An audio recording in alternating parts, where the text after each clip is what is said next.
I intend this to be quite a philosophical video because the subject nature, I think, really warrants that. I want to really ask a question. Is there an extremism that is lurking in all of us? That deep down, or maybe not always deep down, maybe sometimes close to the surface, is actually in all of us. Fundamentally, what is the difference between a terrorist and a normal person? What is the difference between a serial killer and a normal person? What is the difference between someone who uses violence to further goals and someone who doesn't? Fundamentally, really, maybe the only difference is the action. Now, before people misunderstand me, I've been very outspoken on terrorism related issues, especially Islamist terrorism. And I've been very outspoken in what I perceive to be political extremes on both left and right. But I think we live in a world where every day we are bombarded with information in the news media.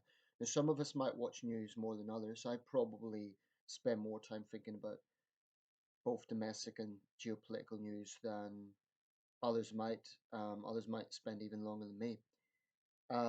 Sometimes even I can't be bothered with it. It gets too depressing. It gets too. You just want to escape from it for a while. Um, but even if you didn't watch the news, I think you would be hard pushed to find anybody who didn't have strong opinions on something. Now, I think you'll find that there are people who are decent people and they try to be decent people, and on the surface, they appear to be nice, friendly people. But I honestly believe that if you push anyone hard enough, long enough, they'll snap. It's basic human nature. Some may snap sooner than others, some may snap later. But fundamentally, we are all defensive beings. We are all driven by ideology, whether we like it or not. And I'm not saying that everyone is politicized. Like I say, some people really don't care. But even those people that don't care will have strong views on something. They may not think it's a political issue or a social issue, but most things are in some way or another.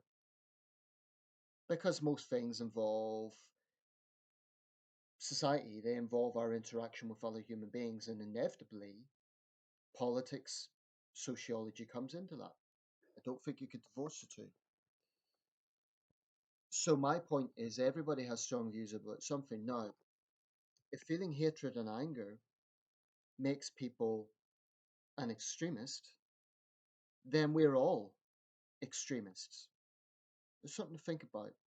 If feeling hatred and anger makes us extremists, makes a person an extremist, then honestly, hand on heart, we are all extremists because at some point in our life, we have all felt anger, we have all felt hatred. Now, like I say, this does vary greatly between people. There are people who are very bitter, angry individuals and who seem to hate everybody. And there are others who seem to be very charming people and they're very nice people. But even those really nice, charming people, and this isn't a criticism, if they are pushed hard enough, they will bite back because they're human beings. And no human being, no matter how saintly on the surface, can put up with degradation or insults or injustice without at some point responding to that. So sometimes I find myself getting very worked up about things. I find myself, frankly, getting very angry.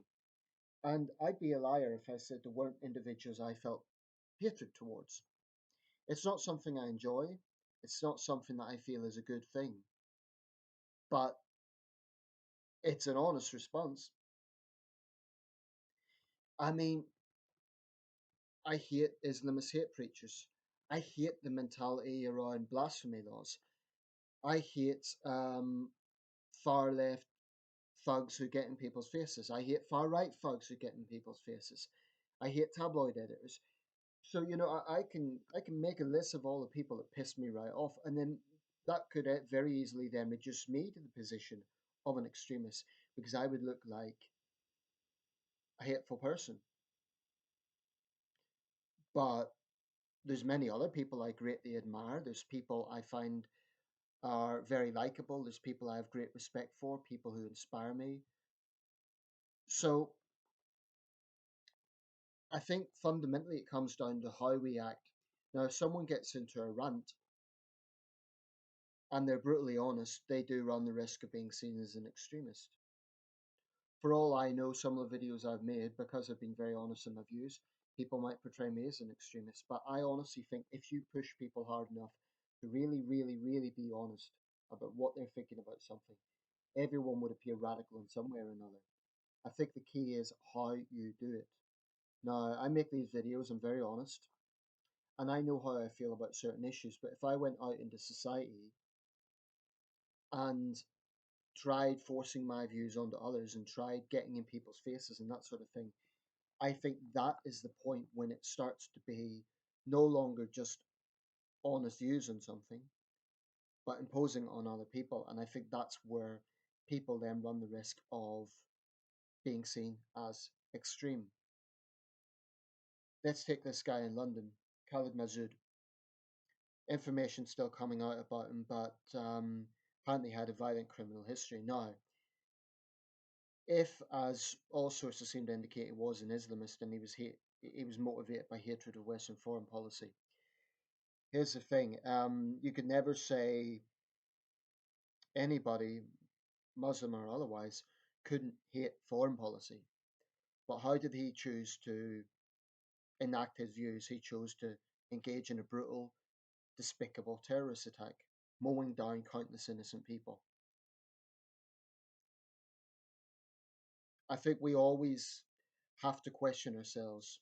I have that view, but what do I do with that view? And I don't think it's a case of being ultra polite. I've never ever believed that people need to be really super polite. I think there are actually times to be blunt and to get into heated debate. I'm not saying it's fun, but it's more honest than putting on the facade of super politeness. And I'm not saying there's anything wrong with trying to find common ground with people. I'm not saying there's anything wrong with looking for peace either. But I really think this is something that people need to consider because it's something that impacts all of us. Nobody can honestly say that at some point in their life they haven't felt hatred towards another person. I am really skeptical of anyone that tries to make that claim.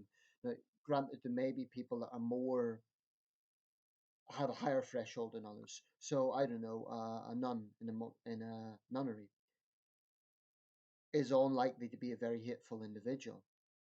But I've heard of people of faith who have been greatly tested because of crime, because they've been a victim of something, and then they find themselves testing their faith because they could not forgive. So ultimately, we're all subject to this. It's what we do with it. And we also need to be aware of public perception. Now, if I said exactly what I thought of certain people, let's say for the sake of argument, I was a public figure and I went on to Question Time. I always use Question Time as an example because it's a topical um, current affairs discussion program. So it seems like a good example. Now, let's say as a public figure, I went onto that program and I said exactly what I thought of maybe the panelists beside me. Let's say, for example, I was sitting beside Jeremy Kyle, or a tabloid editor, or a far left person like Yvette Falarka. My instinct of them privately is they're scumbags because of the way they go about things. But if I was to voice that publicly, then I would run the risk of looking like the extremist. So perhaps there's a few things in this. I don't think it's about not being honest. Sometimes we do have to try and balance things out, put the negative to one side and look at positive. I don't mean the positive in people we don't like. I just mean positivity generally for the sake of our mental health, if nothing else. And sometimes it's something I'll be completely honest. I probably am more. My thinking is probably more negative than positive these days. I'm just being honest. That's something I do want to change. It's something that I want to balance out a bit. There's other things going on in my life that probably exacerbate that. And sometimes those of us who are going through other problems that maybe other people aren't necessarily facing, that means it can increase how strongly we feel about things. But what I would sum up really is that we throw around words like this person A is a hateful person, person B is an extremist. We've all done it. I've used the word extremist, and it's an adjective to describe someone who I don't think it's a problem as an adjective, but all I would say is that there is a fine line between it's the difference between acting and thinking. I mean, there's people I despise, but if I went up to Paul Dacre, editor of the Daily Mail, with a knife and stabbed him to death, I would be a murderer. I'd be an extremist, and I couldn't. That's what I would be. I couldn't justify it because I despise the tabloid culture that he presides over. I do, but I think everything comes down to what we do with this. And I think a big problem with the whole left wing, right wing trajectory in recent months is that it's this constant need to confront the other side. It seems to be very obvious in the States. It's always a case of the left confronting the right and the right confronting the left. Why not just live and let live? In other words, have your views and then keep those views. But it's always this case of having to run into each other. Sometimes, we think debate's a great thing. It can be. But sometimes you get to a point where you're not going to convince the other side. They're not going to convince you. It just becomes a shouting match. So what's the point? All it does is stress people out even more. I mean, I'm not going to go up necessarily to people whose views I detest and confront them. Not because I don't want to, not because I feel I shouldn't, but because I can't be bothered with it. I can't be bothered with the stress of it. There's other times I might think, well, I shouldn't be a coward. I should confront them because this is how I feel about it. They need to be challenged. But it's always about getting a fine line. And I really, really think no one can honestly say they've never felt hatred or anger. No one can. I think people who put on the saintly image are frankly hypocrites. I've met a few people like that, and they get right on my nerves because they pontificate about right and wrong in a certain way that indicates that they are somehow above feeling anger and hatred. And yet you dig beneath the surface. I'll give an example. I knew this very left wing guy recently. Now, he wasn't extreme left in the sense that he wasn't an Yvettefull archetype. He wasn't violent. He didn't get in people's faces. But he was very self righteous. And he would always kind of wear his heart on his sleeve. So every time I bumped into him, it was like, oh, I'm going to buy a paper. The Morning Star. And he would emphasize it. And I think, yeah, great. Have a nice day. I always got the impression he was a bit, there's this pompous attitude about him. And you get it on the right as well, of course you do. Anyway, when Fidel Castro died, a lot of his saintly sort of attitude went to shit because this is a guy who'd spent a lot of time talking about human rights and things that, in some areas, I would absolutely agree with. Then, when Castro died, he ended up being yet another lefty who went out of his way to praise the great leader, notwithstanding the fact this great leader executed dissidents, used torture, absolutely trampled free speech. So sometimes people who give the impression of being saintly and um, really virtuous, when you probe a little bit deeper, you'll see that very few people are. There's famous examples. Bing Crosby, on the surface, oh, such a nice guy, done loads for charity, wonderful voice, really nice man. Apparently, he was a shit father. Apparently, he was a really, actually quite abusive individual. So Sometimes those who seem extreme are actually just being honest. And those who put on this facade and look all nicey nice are just doing that. They're putting on a facade.